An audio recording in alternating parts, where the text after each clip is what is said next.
Welcome back to the NIL Era podcast. My name is Elise Bian. And I'm Fernando Andrade. We're here again with a great guest to continue our streak of experts in the field of NIL and college athletics. We have a very special guest with us. We are so excited to have the founder of Influencer and athletes.org, Jim Cavale, here with us today. Jim, welcome to the NIL Era podcast. Oh, I appreciate you guys having me. I'm excited for the conversation. Jim, we've talked a bit previously. We know how involved you've been in the whole college athletics space. Your resume is out there. You've done incredible things. But what is the backstory, just to get started, of how you got interested in this? What do we need to know about your story to understand where you are today? Well, just that I'm one of you. I'm just a little bit older. I'm a former student athlete from New York originally. Played college baseball, D2 college baseball, on a scholarship down to Alabama. That changed my life, really. Still live in Birmingham to this day. So when I got out of school in '05, I started my first company up in Birmingham, and back then we helped high school athletes get recruited through digital means. We built a company from '05 to 10 called Next Specs that basically made it so you could get your DVD or VHS tape and upload it to the internet to be seen by coaches through that manner. Sold the company in 2010 and built a fitness business from 2010 to 2016. Built it from 1 gym to 50 gyms throughout markets in the Southeast, and then started Influencer in 2017, really because of the Ed O'Bannon case. That case really, to me, was the writing on the wall that NIL was not a matter of if, but when. So started Influencer in 2017 with a vision that NIL was going to happen. And of course, back then it hadn't started. So our software really focused on helping athletes on social media through the provision of content, the ability to use the Influencer app to get their pictures and videos and be able to share them to their Instagram, their Snap, their Twitter. And when NIL did happen in 2021, we built payments technology and reporting technology for the schools to allow their athletes to be paid by collectives, by brands, all in one place. Teamworks ended up acquiring us, and now I'm building athletes.org because just like O'Bannon was writing on the wall for NIL, Carter, Hubbard, Johnson, House are all cases against the NCAA that are writing on the wall for at least revenue sharing, if not employment, for college athletes. So that's my best attempt to tell my story as quick as possible and give you some understanding on me as an entrepreneur and also as a former athlete. Yeah, that's awesome.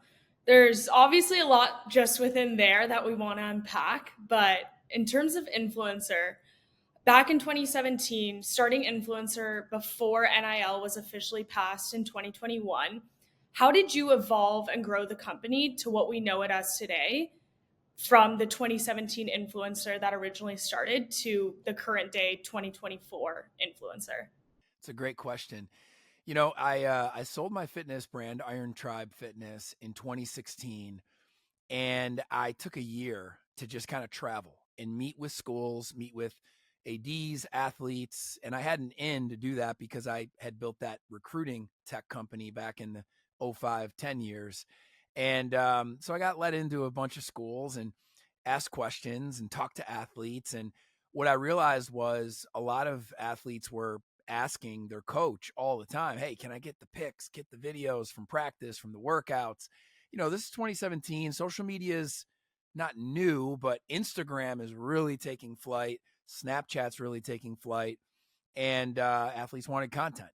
And so my bet was, if we can build a system that could curate content through facial recognition in an automated way where the athlete, regardless of their sport, could get back to the dorm and have on their phone all their pictures and videos from workouts, practice, games, athletes would use that app and schools would pay for it because it's another value add to the college athlete experience that the school can, of course, market in recruiting.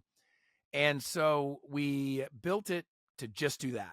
I'm a firm believer as a founder multiple times, you got to start with focus. So that's what we started with. And we got really good at it. We learned, like I said, facial recognition was something we could continue to evolve. And we also learned how to not just hook up to the photographers and videographers at the school, but to Getty Images, to Turner Sports, to a lot of different media sources that own content that they were willing to share with the athletes on an editorial basis. There's no commercial opportunity at that point because NIL hadn't begun. Teamworks came to me in 2019 and said, listen, we're the communications and scheduling platform for not just every college team and athlete, but really every NBA, NFL, MLB, English Premier League, Indian cricket, rugby in Australia. Like we work with everybody. And we really want to start acquiring apps like Influencer for each part of the athlete experience. So we want to have the nutrition app, the strength and conditioning app, the health information app, et cetera. Be the Google apps ultimately for college and pro sports organizations and their athletes. And we want you to be the first acquisition that we make. We think you're a founder that would be great to bring into our ecosystem. And we also think NIL's coming. So we'd love to put capital behind you to help you build for that. And a lot of people close to me, including my wife and my father, who I rely on for advice during my transitions, they thought I wasn't going to be able to do it because I'm unemployable. I've never worked for a bigger company, and now I'm getting acquired, and it's a cash deal, but it's also a stock deal where I got to stay on board as CEO for a few years and work under this board at Teamworks. And I ended up doing it. It was a great decision. I learned a ton. We raised over $100 million from different venture capital firms during my time there. And we built for NIL. And we really felt strongly, and this really gets to the core of your question, we all saw a ton of new companies start in 2021 when NIL began. We had been around for 4 years, and we had the trust of the schools. We had multi-year software partnerships with the schools with what Influencer initially did with just delivering content to athletes. Schools were paying us an annual fee for the software. Athletes obviously get it for free. We love that model. And I felt strongly as I saw a lot of these companies getting ready to start in 2021 that their model of making money off of athlete deals was not congruent with the mission of empowering athletes, because athletes aren't going to make that much in my mind with NIL. And I didn't think it was the right thing to do to take 20, 30% of those deals from them. But B, I also felt like the school should pay for it. And so we built a lot of the same technology that marketplaces built, but we didn't claim that we were going to pair brands with athletes. We just said, hey, school X, we want to build an exchange for you where your athletes can kind of use Influencer, an app they already know real well for getting content, but they can use it to get paid. And it's their Venmo for NIL. And as we educated schools and student athletes on using Influencer for every transaction, regardless of who it's with, they really got it because it gives them one 1099 at the end of the year to do their taxes instead of having to go to collect 10 different 1099s for 10 different deals. We brought in TurboTax and Intuit as a partner to help the athletes do taxes through Influencer. And so we evolved from content delivery, social media only to NIL business management. And we, of course, partnered with the other marketplaces and companies that started in the NIL era because we weren't really competing with them. We were primarily going to the school to pay us more money for that new product so that it was free for the athlete. And that really worked well to the point where today, Influencer and Teamworks, won the RFP with the NCAA to be the third party for all the deals to be in one system. So it was a fun ride. It was an interesting ride I'm sure we'll get into athletes.org because it was a comfortable situation that I left to go do what I'm doing now. But I felt strongly that it was needed to step down as CEO since I had already sold it and start working on what I'm working on now. I think there's so much to unpack there from what you mentioned, and especially in the transition to athletes.org. Something that's fascinating to me is that you took the time in 2016 to do all those trips and learn from what would be your specific audience and niche and even potential clients, right? And you saw the need for this connection with Influencer, but you knew that NIL was not passed yet, right? So you waited, and by the time 2021 comes around, you have 4 years of prep, you have 4 years of credibility behind you. I'm curious now, with all that experience, was there anything is there anything specific that you're seeing in the same regards? Obviously, NIL is now legal, but with your mission to give this voice to the student athletes, what is it that you're seeing that others aren't? Because if back then you had 4 years of prep, now that it's official and people are trying to start from zero, you have all this experience. So what is it that you're seeing or trying to do specifically here? Yeah, so in 2022, a lot of my friends who are athletic directors or commissioners and were signed partners of Influencer and Teamworks um, came to me and just said, hey, listen, you got all this data of what's happening with NIL. We read this article about this deal. We read this article about that deal. Would you come speak to our staff, or would you come speak at the athletic directors meeting for our conference? Or you get the point. And so in 2022, Influencer was really blowing and going, and I wasn't spending as much time innovating and building new stuff. And, we had a big team and it was running on its own. I took the time to once again travel. This time I was traveling around making a speech to college leaders, mainly in the power conference realm. Here's what my speech sounded like. Hey guys, there's about $300 million of data that we have so far. 90% of it comes from donors who are laundering money through these shell companies called collectives that are associated with your school. Surely you've heard about your collective or collectives at your school. These donors are using NIL and your collective to induce players to come to your school. Essentially, it is pay for play. Not all of NIL, but a great big portion of it. And it's now what is a big part of the decision-making process of your prospective student athletes. And while all this is going on, let's realize the reason we're here is because Ed O'Bannon beat the NCAA in court in 2014, which 7 years later led to all this. And you guys didn't get in front of it. You didn't create a structure that you could agree upon to limit this from happening, but empower real NIL to happen. And so here we are. And then the last point I would make is, and just like O'Bannon was writing on the wall for NIL, there's several new cases that have formed, and I would go through Johnson versus the NCAA, Carter, Hubbard, House, and explain that these are all writing on the wall for you as the school to share revenue with the athlete, not your donors to fund a side entity that does it for you. And this is your chance to get in front of it. You should have a true partnership with your athletes. You see, what people sometimes don't look at, because we're just so conditioned to know that this is how college sports works, that we don't look at just American labor and American business. Okay. Now I'm an entrepreneur. I'm a capitalist. I love American business, right? But there's a level of capitalism that will make me blush. I think that there's a balance to everything. And the idea that you could have a $17.5 billion a year industry now, if you add up, if people are like, where did you get that number from? A lot of leaders will say that to me. Well, if you add the conference media deals up all together, if you add in the March Madness deal, you add in the CFP media deal, and you add in all the revenue that schools produce from a standpoint of tickets and merchandise and everything else, that's what it is. And you don't have to trust me. Just go look at Forbes and some of the other sources that will show you that. That's a bigger number than the other pro sports leagues in America. And in those pro sports leagues, 50% of the revenue goes to the players.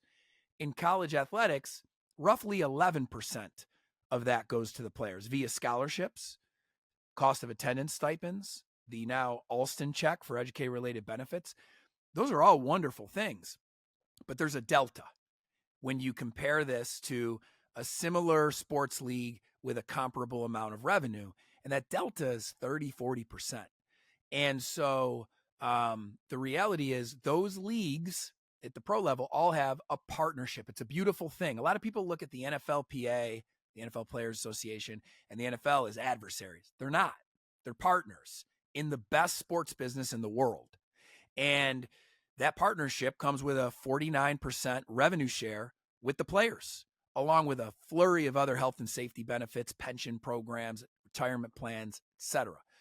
And these are things that need to start being thought through in college athletics. It's not the same for every sport. It's not the same for every conference and school, but they are things that have to be thought about. And so I felt strongly that this is the time to organize athletes, to educate them and equip them on what they need to know to be able to negotiate with their school on all of these things based on the sport they play and the school they go to. And that really was the premise for athletes.org. And, in 2023, I stepped down as CEO of Influencer. As I said, it was a very comfortable situation. I worked really hard to build that company into what it became over a 6-year period. And I could have stayed, and it would have been a coast, it would have been a cruise. But I love working on what's next. And this is what's next. Yeah, I love that. I think that partnership aspect is something that 100% is lost right now in the NCAA and college athletics. And just thinking of this partnership model, in your opinion, do you think student athlete employment is the next jump to a partnership with your athletic department, or do you think we are still going to have that student athlete model of your identity with an athletic department? Yeah, I think that employment is going to happen, especially if there is no partnership in this next phase. So this next phase, there'll be no employment. It starts next summer. I'm talking about the House settlement. Schools can share up to $22 million a year with their athletes. At the school level, they can decide how they're going to break up the money by sport, by athlete, what the contracts will look like, what the athlete's terms will be in that contract. All that stuff will be different at every school. And that starts next summer, and there's escalators. So it goes up from $22 million a year in year one of this 10-year deal that the settlement deliberates to, in year 10, it'll be $33 million a year. So it goes up a little bit every year. It's a big step in the right direction because it's something that colleges said they never do. It's something that a lot of current leaders at schools today are on record saying if it ever happened, they would retire. And it's going to happen. So that's awesome. Now, it's not going to happen with employment, and employment is still several years away at least, whether it's through the NLRB, whether it's through the Johnson case. That remains to be seen. Also remains to be seen who becomes president, which will change the face potentially. If Trump was to win president, the NLRB would be a lot different, and it would slow things down maybe even more. So instead of waiting for employment, which would be the partnership moment, because employment would allow for unionization, which would allow for a collective bargaining agreement between the athletes and their schools. Instead of waiting for that, here we are today. And if I'm the school, I'm thinking, geez, I've got two big issues as I go think about how I'm going to chop up this money at my school for the athletes. Actually, before I even get to those issues, I got to figure out how to fund it, because a lot of schools don't have the money to fund it. About 30 of the 60 plus power conference schools are going to be fine. The other 30 going to have to get creative. Might have to merge their collective in, get donors to fund it. Some are talking about taking private capital and basically paying, a percentage to a private equity firm for giving them capital off of their revenue drivers like tickets and events and stuff like that. So it's going to be really interesting. So that's the first thing schools have to figure out is how they're going to fund it. Because before this, the baseline was just scholarship and benefits, right? Now the baseline is going to be revenue sharing. And there's going to be a segment of revenue sharing schools, and there's going to be a bigger segment of non-revenue sharing schools. And that's what recruits are going to look at when they look to go to a school. So that's the first thing. Are they going to fund it? I think 75 schools will fund it. I think all the power conference schools will fund it. I think you have about a dozen, maybe a little less, non-power conference schools that will fund it as well. Example would be, I think South Florida will fund it. Maybe Liberty will fund it, right? So, there'll be a dozen or so schools do that. Memphis might be another one. So let's say 75 schools fund it. That means $1.5 billion next year will be paid out to college athletes who are playing, which is pretty awesome. But now they got to figure out the school level, how are they going to carve it up? How much does each sport get? We've seen people connect this to Title IX. We've seen people say this doesn't connect to Title IX. We obviously know that if football doesn't get the lion's share, you're going to probably have a civil rights lawsuit, because most of the money does, and it's just facts, come from football, and the majority of the football athletes are African American. So you got a lot of issues in this. If you're the school, you got to get all of the athletes to understand it and together vote on the terms of how the money's split up by sport and by athlete. Because another thing that schools aren't built to do is, even just with football, is Cal football going to negotiate 85 different deals with 85 different players? They don't even have a front office or a GM. No way they're going to do that.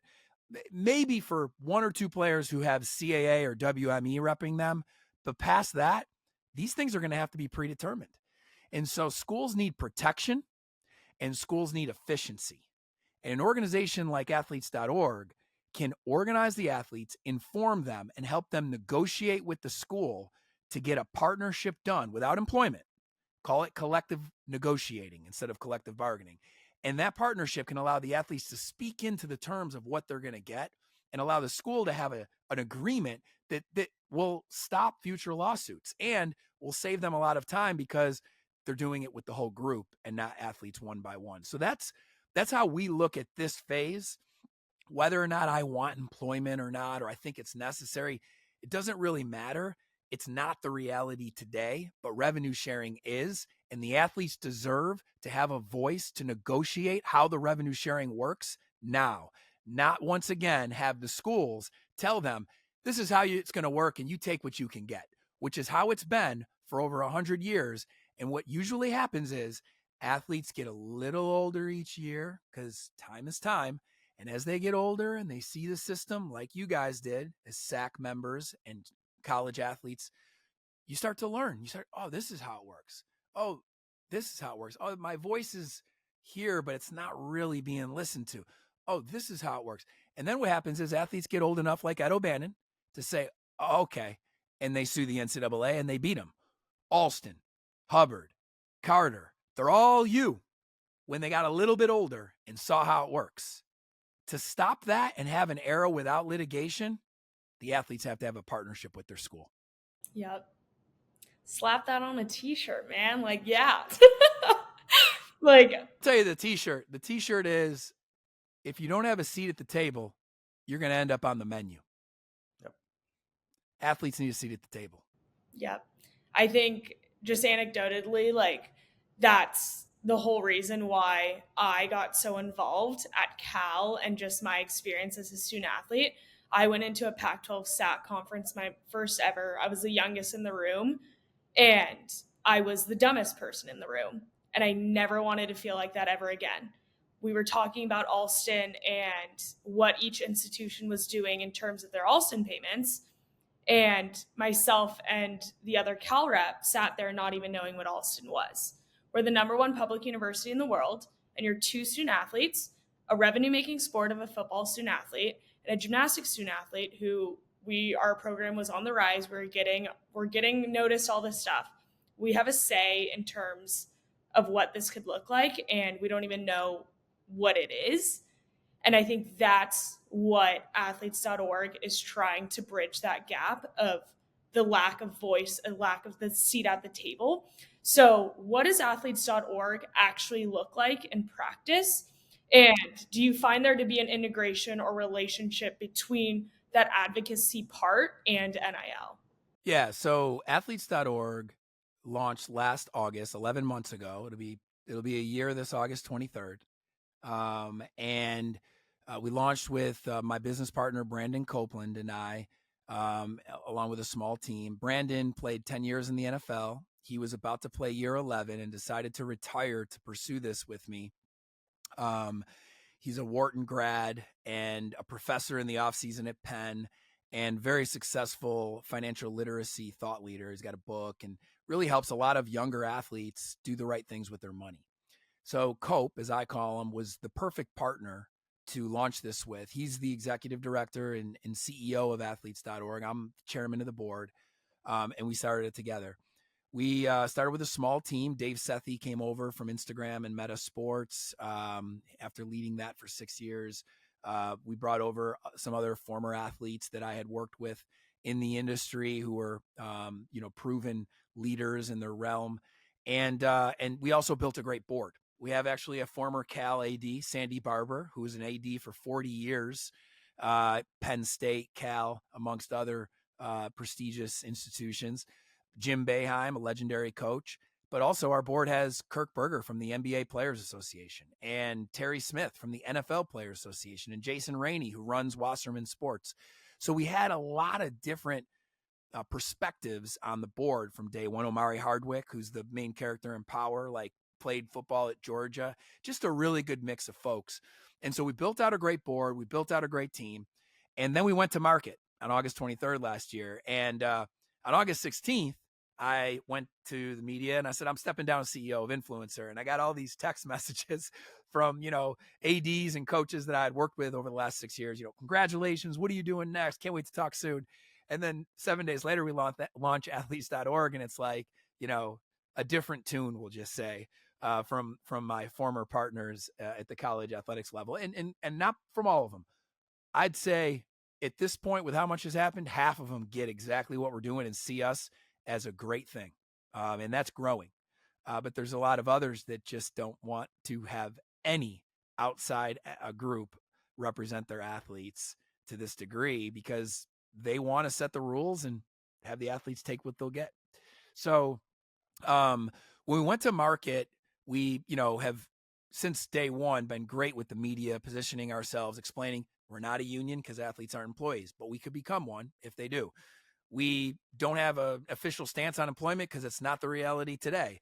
We're going to help athletes today with what's possible, right? Like all the things you've kind of heard me say a little bit of, we've been good at kind of messaging that in the market. But going to market also meant we had to actually sign up athletes, and we had to actually have benefits we offer them.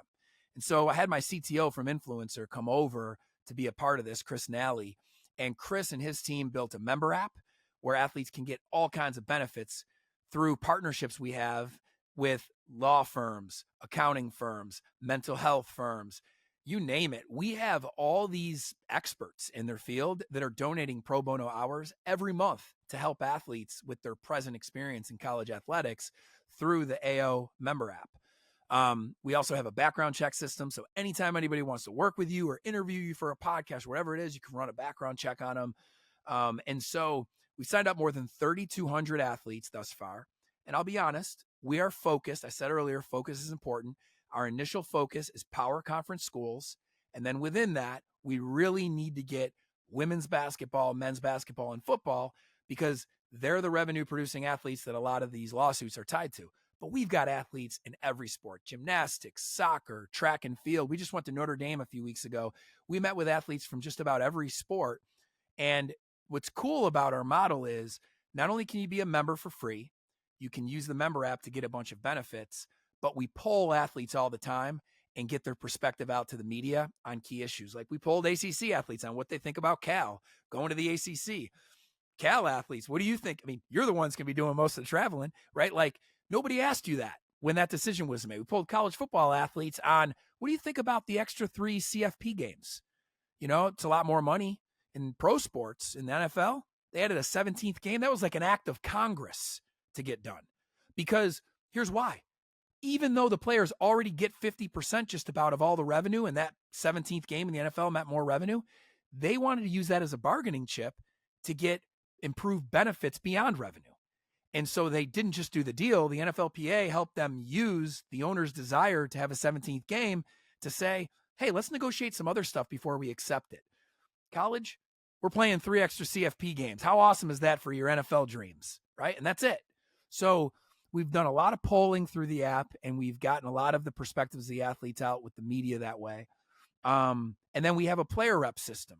So when we sign up athletes, we really want to have a player rep for Cal Gymnastics that can be the rep that would vote for the gymnastics team on a negotiation at Cal, right? And you want to have a player rep from every team, and the revenue producing teams might have extra player reps, so they have a weighted vote on certain things.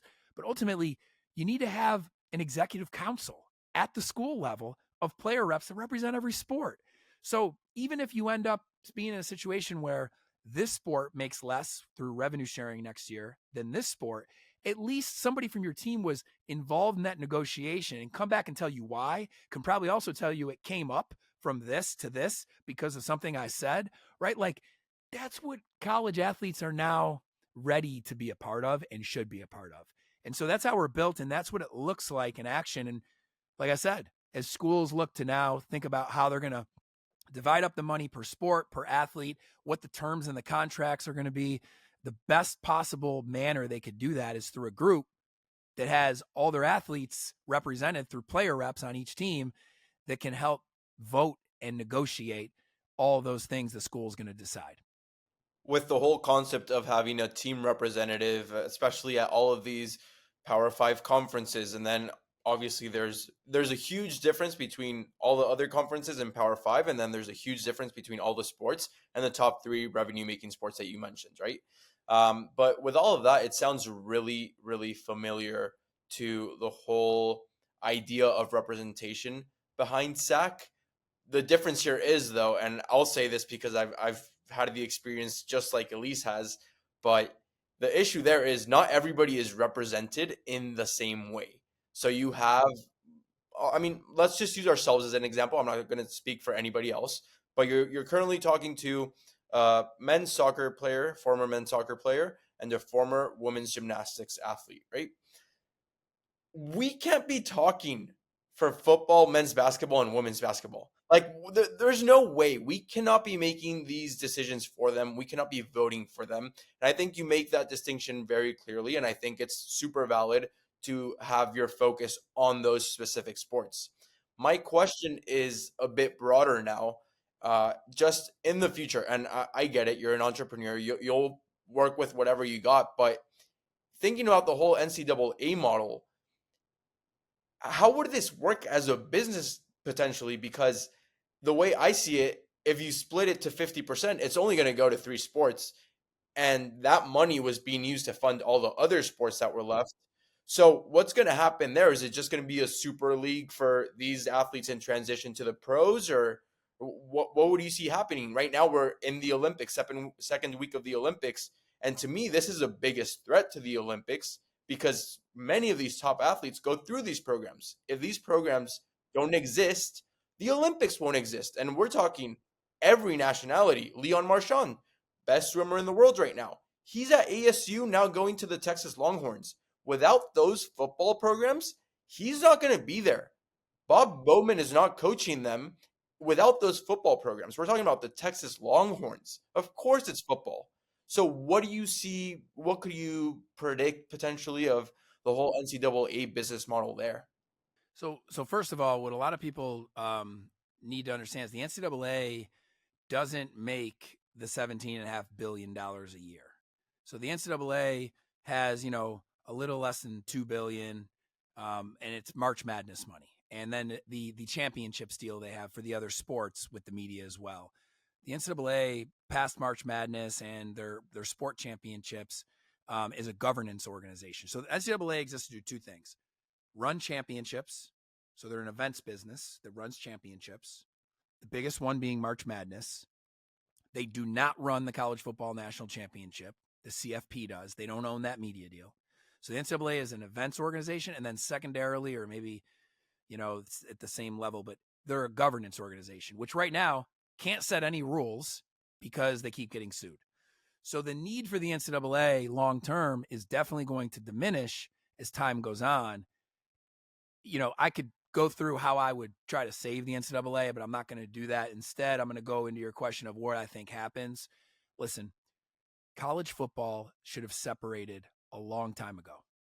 College football should separate right now from the school and be investable by private equity. You could raise hundreds of millions, if not billions of dollars by selling a stake in your school's college football team, which could be endowed to run all the other sports forever. Number one. Number two, if college football was separate and all 130 or so football bowl subdivision teams were all in one league with tiers and they had one media deal, it's proven that $4 billion plus per year would be available from media companies. There's more money to make in college football. Why? Because right now with the conference structure, where conference media deals fuel the majority of your games being against the people in your conference, there's not any parity. There's some in some conferences, but ultimately college football doesn't have what pro football has, which is parity. Single-digit spreads, exciting games and finishes to a degree that pro football has. College football doesn't. The lowest rated viewed pro football game beats the highest viewed college football game on the average weekend. There's exceptions, but that's just how it is. Why? They have fantasy football and all the spreads are single digit. There's more parity. So college football, by having a tiered system with one league and one media deal, could make a lot more money, which would solve the problems that are coming in college football no matter what, which is the Alabamas and the Ohio States, and we've already seen it with Clemson and Florida State, they want upside on their conference media deal. They don't want an equal share. Clemson doesn't want an equal share to Wake Forest in the ACC media deal. And, a big SEC school doesn't want an equal share to Vanderbilt in the SEC deal. And Ohio State doesn't want an equal share to Rutgers or whoever we want to use as example in the Big Ten deal. That's just reality. That's happening in those rooms now. If you had one league that did $4 billion plus more in revenue per year through the media deal, and you allowed the big schools that perform well to get upside, you allowed the schools that are used to getting what they're getting now to keep getting that, and you allowed the UABs and the Tulsas to probably make a little bit more, and there was a rev share between the football program and the school to pay for athletics, it'd be a beautiful thing. And the best part about it is, if that would have happened a while ago, the Pac-12 would still be the best Olympic sports conference in the country instead of Oregon playing against Rutgers on a Wednesday night in soccer. So that's the problem. We should have regional-based sport competitions for all the other sports in those traditional Pac-12, Atlantic Coast, et cetera, conferences. And college football should have its own league. And that's what will end up happening. I guarantee it. It's just going to take a while because conferences want to keep their media deals, especially the Big Ten and the SEC, because they're so far ahead of everybody else by having their own media deal instead of having one shared media deal with everybody. And I completely understand everything you're saying. Like the way I'm thinking about it right now, this was talked about plenty, and it still is to the day in professional European soccer of creating the Super League. And it's the equivalent of the athletic director or the president of every club coming together and saying, hey, we could do this. We could go to the United States because of the market, all these different ideas. And the way I think about it is the conferences somewhat coming together, athletic directors coming together and doing this. It all makes perfect sense to me. But due to this, that would be Power 5 schools and potentially 75 schools. Does that mean that everybody else would just get wiped out? I think that you could have all the FBS schools. There's 136, I think. I think all of them would be a part of the league. And I think going back to your European example, I think you'd have a Premier League, Champions League type structure with relegation, promotion. Probably have 3 tiers. Maybe I've seen 5-tier models. I've seen 2-tier models. The point is you get the best teams to play each other every weekend, which more people are going to watch. And they have their own championship for that league. And then you have a secondary league of probably power conference schools, but they can't compete with the top power conference schools, and they compete for their own championship. And maybe the top 4 teams get promoted and the bottom 4 teams from League One get relegated. And then that third league, once again, is got parity with its similar peers. So that's what I think it would look like. And it wouldn't change anything because FBS is already separate from FCS in football now. But it's the reality is what's going to start next year with revenue sharing is there's going to be a stronger chasm than ever before between the haves and the have-nots. Because what's going to happen is 30 schools are going to fund it with no problem, and they're going to tell their collective to fund another 10 million, and they're going to have icing on the cake deals for their football players on top of revenue sharing. That's going to be the differentiator. The second 30 schools are going to claw their way to just fund it. They're not going to have as much money with their collectives, and they're not going to be able to offer as much. And then there's going to be 60 plus FBS schools that don't fund it at all.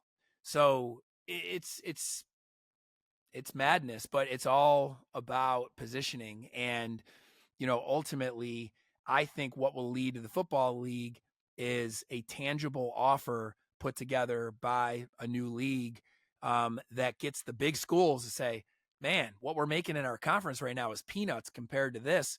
And we're getting the same share as another school in our league. We should go do this deal. And once a few of them do it, everybody will do it. Yes. I think even Fernando and I, we've had chats offline being just transparency. Like, when is college football going to split off from the NCAA? Because at this point, I think it is inevitable. We've said it before on this podcast. It's like squeezing out too much toothpaste and you can't get it back in the tube. Like it feels sometimes that college athletics is getting a little too big for the NCAA. And I think right now there's a conversation going around whether or not the NCAA should have an antitrust exemption What do you think there? Do you think the NCAA deserves that exemption? And kind of following up there, who do you think should govern college sports? Yeah, it's a good question. Well, first of all, the antitrust exemption is their, Hail Mary that they've been throwing over and over for, over a decade. And when you want to ask for something like that, you need to give something up to be able to do it. They're betting on revenue sharing being enough to get antitrust exemption, which would stop the employment train and the NLRB stuff and everything else, designate a special status to athletes, stop maybe even organizations like us from even representing the athletes in the way we want to without employment. But I just think it's very unlikely. We do a lot of lobbying in DC, and I spend a lot of time with congressmen and women, and uh, they're hit with a lot of ideas. Nobody's really executing, and so this deal, this settlement, uh, will open up conversation again about a bill, because most of the bills before the settlement happened had to do with just NIL, and now they have to take into consideration the revenue sharing that's going to occur, which is really still NIL, but directly from the school, because it's not employment. It will be NIL deals between the school and the athlete. That's how it'll be structured.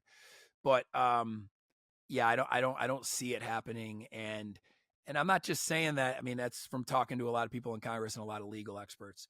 I think that, for college sports to have the right leadership, you need to have a more centralized approach.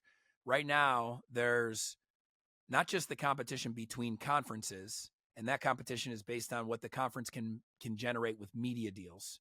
And of course, the two biggest media deals are the Big Ten and the SEC. Big 12 and ACC are significantly behind those two leagues, but they're still significantly ahead of the American and Conference USA and those leagues, right?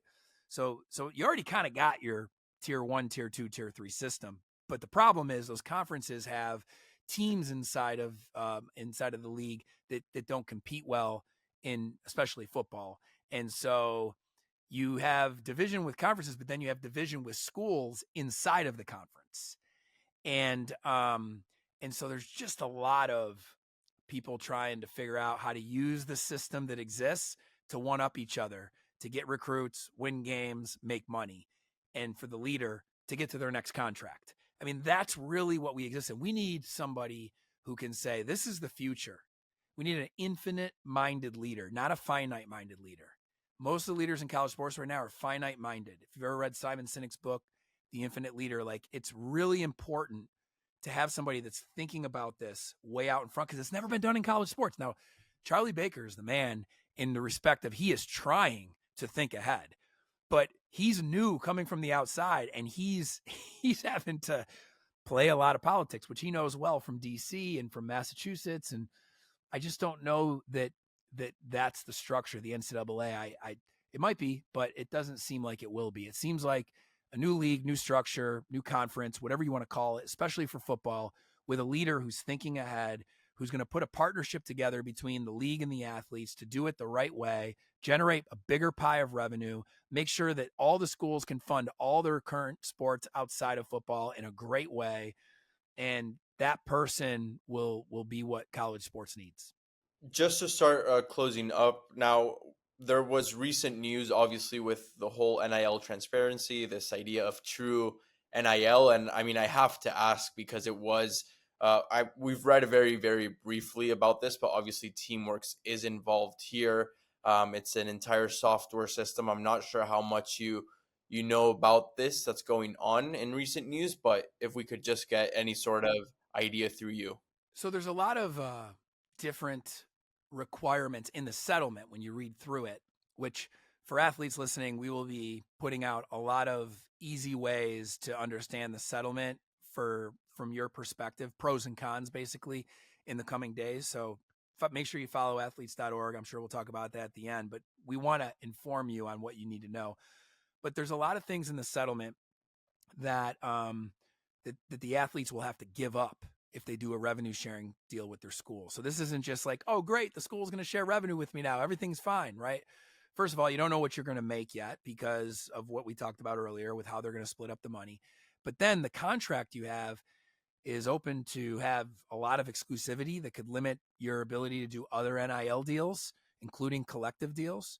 And then there's this requirement to disclose all your transactions over $600, which, I mean, really, if we're honest, is against the law almost. I mean, it's not their data, it's your data. Like, we don't know what Aaron Rodgers' deal is with State Farm. We don't know what Simone Biles makes in her endorsement deals. Like, that is their information. They own it, and their agent probably knows about it too, and that's it.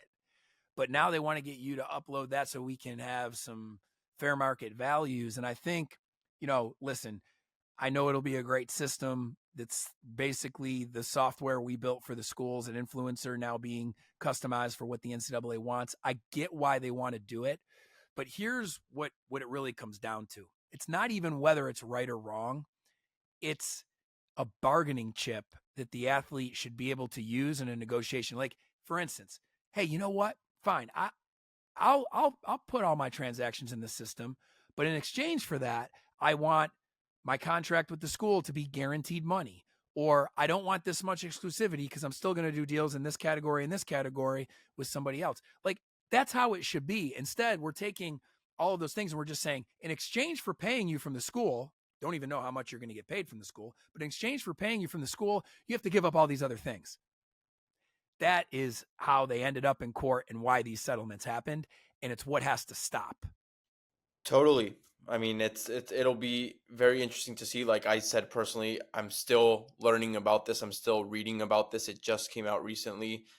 We actually talked and recorded with Grant House yesterday, and he even mentioned how 130 pages, and there's a specific sentence he mentioned, and he said, you know what, like there's no way everybody's going to read all 130 pages just to find this one sentence. And I think that's the beauty of athlete.org, you guys being making this accessible to everybody, saying the pros and cons, finding that one sentence in the 130 pages. So for anybody that is interested, obviously our audience is mainly Power 5 Division 1 student athletes. The links will be in the episode description. It'll all be there. But what could people find? What are people looking for if they're interested in athletes.org? Just go to athletes.org and sign up. It's free. You can cancel anytime. We've never had that happen. It's a bunch of free benefits in all the realms you need it right now, from a unbiased source that can give you the information and the advice you need in your college athletics experience, whether it's a contract for NIL or doing your taxes, or you need somebody to talk to because you're going through a tough time. Athletes.org has all those resources. When you sign up, you'll get them. You'll have access to them. But even more important than that is you're going to get informed, because you're going to have our app, and we're going to be sending you information regularly about what you need to know about the settlement. If you're interested in objecting and having the judge hear your thoughts on the settlement, once you learn more about it, we can help you with that. And ultimately, when it's time for schools to negotiate with their athletes, we can help with that as well. So those are all things that we're set up to do and built to do. And so, one thing that's interesting about AO is, I'm not a lawyer, and I'm not a, union guy. Like, that's not my background. I'm a founder and former athlete and built the companies I talked about at the beginning. And my partner, he was on SAC, Brandon Copeland, when he was at Penn, and he was a player rep for 3 of his 10 years in the NFL, and really understands what collective bargaining and NFLPA model looks like. But the reality is, we don't necessarily want to tell the athletes like what to think. That's not why we're doing this. No, instead, we want to educate the athletes. We want to learn from them things we might not have thought of as we raise some key points from the 130 pages. And then we've got legal resources with firms like Deckert that works with every major pro sports union, or Jim Quinn, who Jeffrey Kessler, the lead attorney in the House case, worked with for 20 plus years. Jim Quinn's won every major case against a pro sports league for the players, whether it's free agency in the NFL. 40 plus years track record. His book's amazing. It's called Don't Be Afraid to Win. It's all about his wars with the NBA, NFL, MLB, NHL over 40 years. But he's our lead attorney. We have the resources for you as an athlete to formulate your voice on what you think about these things and get it heard with counsel from our side that really understands this.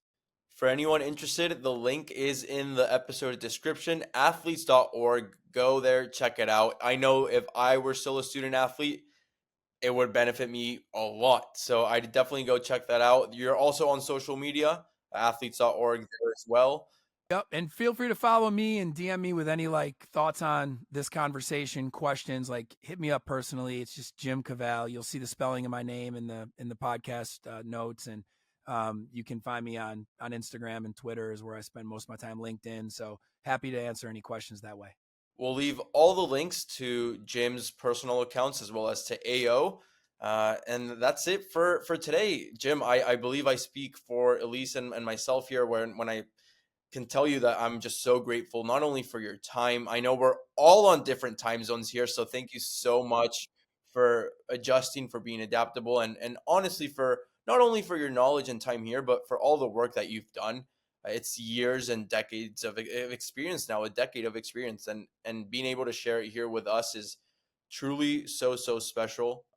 We know there's a lot to come in the future, and we can't wait to see what you have in store and continuing to help the student athlete.